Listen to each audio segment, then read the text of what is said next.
A'udzubillahi minasyaitonirrajim. Bismillahirrahmanirrahim. Assalamualaikum warahmatullahi wabarakatuh.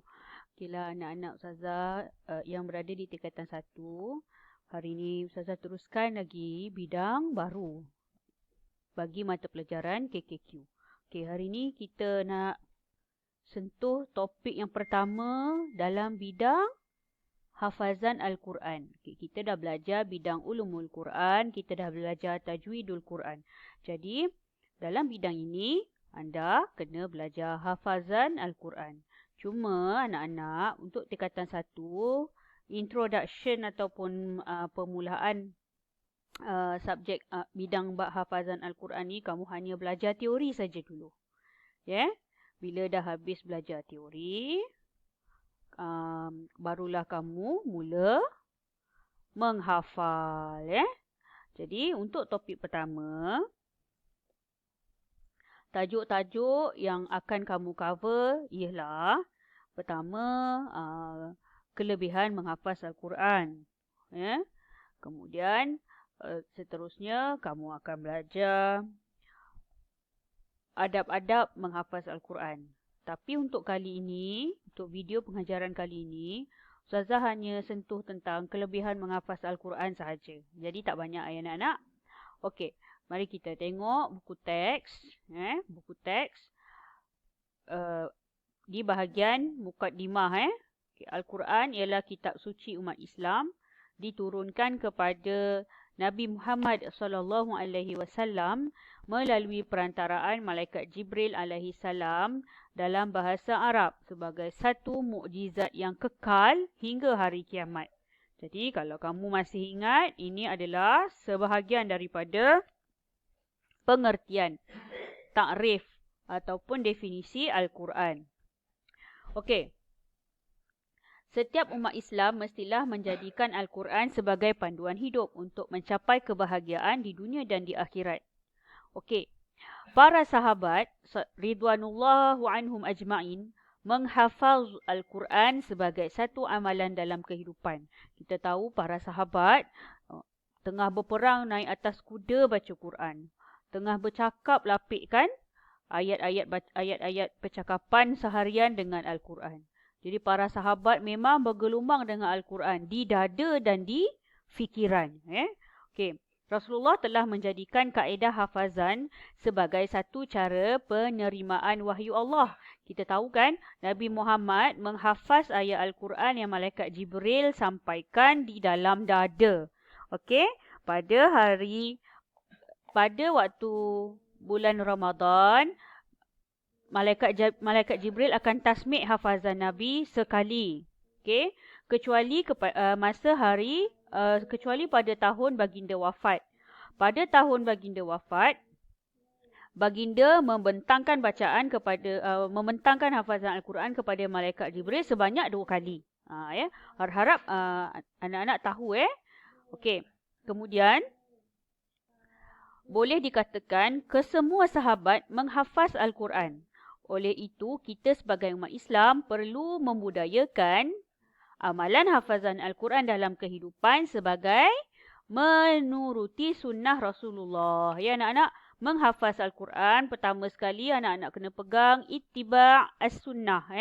Mencontohi dan mengikut sunnah. Kalau kita mengabaikan amalan hafazan Al-Quran, bermaksud kita telah pun mengabaikan salah satu daripada sunnah Rasulullah SAW.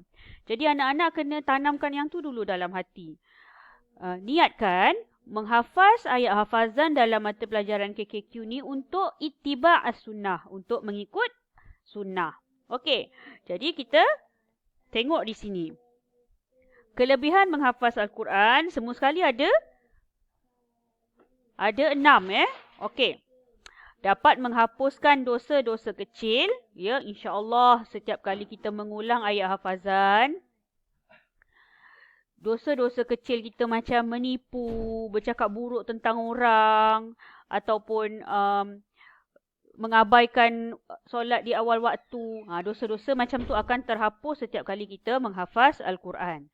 Okey, kelebihan yang kedua, dibangkitkan pada hari akhirat seperti bulan purnama. Apa maksudnya di sini kelas? Bila bila kita menghafal Al-Quran, sebenarnya kita dibangkitkan di hari akhirat dalam keadaan wajah berseri-seri. Ustazah rasa semua orang pernah tengok bulan mengambang kan?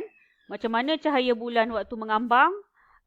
Putih berseri-seri, seolah-olah terang satu alam jagat raya ni. Sebabnya bulan purnama cahayanya sangat terang. Begitulah wajah orang yang menghafaz Al-Quran. Okey, kelebihan yang ketiga, diangkat darjat kedua ibu bapa. InsyaAllah ya anak-anak, kalau kita menghafal Al-Quran, InsyaAllah nanti bila di akhirat kita boleh jadi orang yang memberi syafaat kepada ibu bapa kita. Contohlah kalau ibu bapa kita beratur panjang dekat padang mahsyar kan, nak minta syafaat Nabi kan, tiba-tiba malaikat cek, oh dia ni ada anak menghafal Al-Quran. Okey, jadi dia boleh jalan dulu.